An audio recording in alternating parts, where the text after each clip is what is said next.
different kind of alerts. If if there a failed password on SSH key, if you have installed the software on the operating system, can it detect the violation of integrity?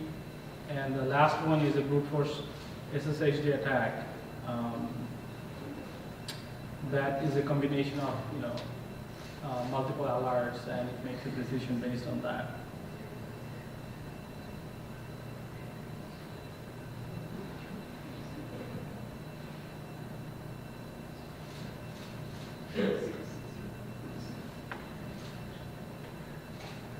All right. So since we have it on on the YouTube video, for the sake of time, let's move forward to the last two slides I have.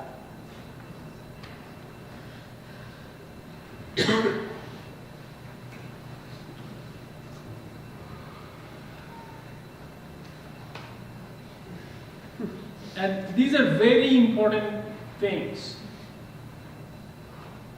A SIEM software is something that you are running on your network in a fully trusted mode. Okay? So you need to think about what happens if that box gets compromised. Okay? And OSSIM, this one is open source.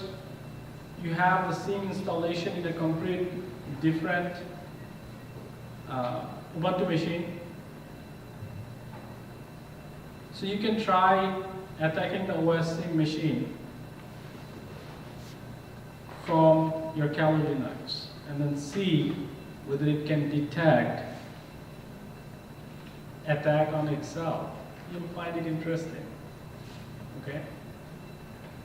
So if you're trying to poke around with the machine that has OSSIM installation, so try to do an nmap on the machine with the OSSIM installation, see what ports are open, and then start talking to it. Okay, it has HTTP port open.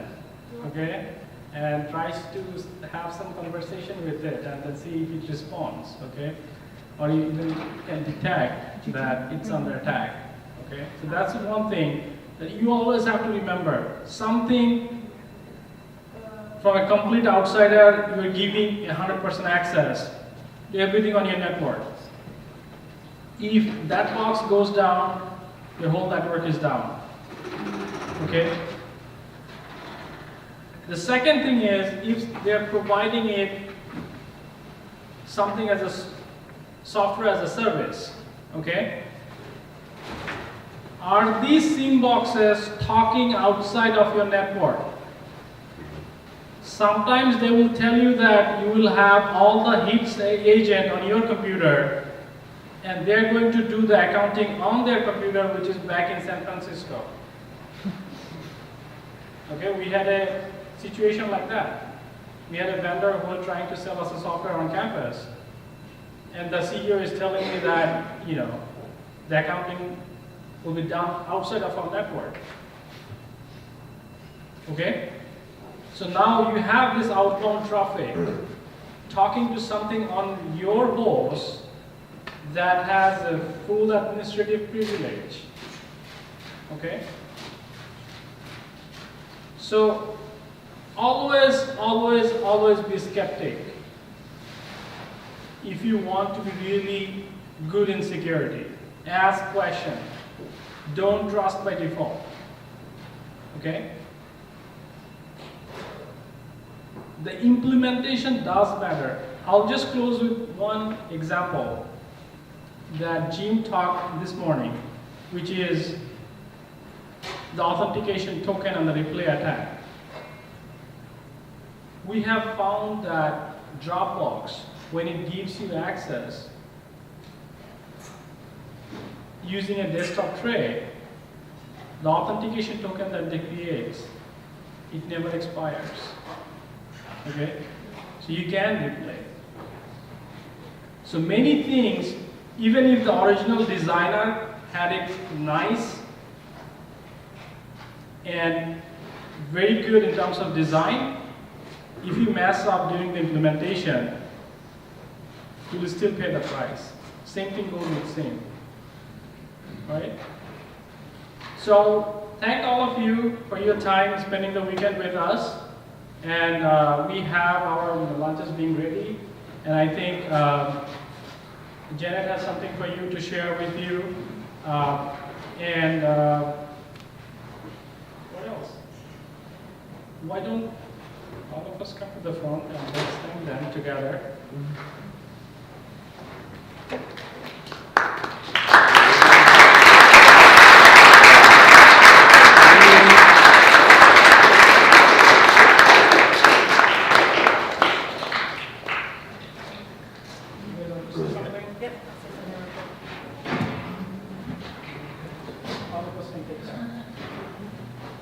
Well, I just have a logistical thing to say and a comment.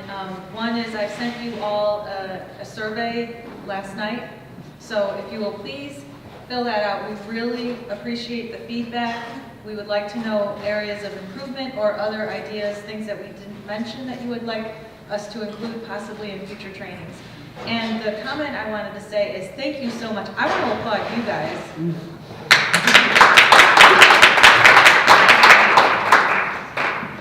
I was a high school teacher. I taught for 4 years in public school, and just spending some time with you and seeing your energy and how hard you work, it was truly inspiring and it's re-energized me. So thank you very much.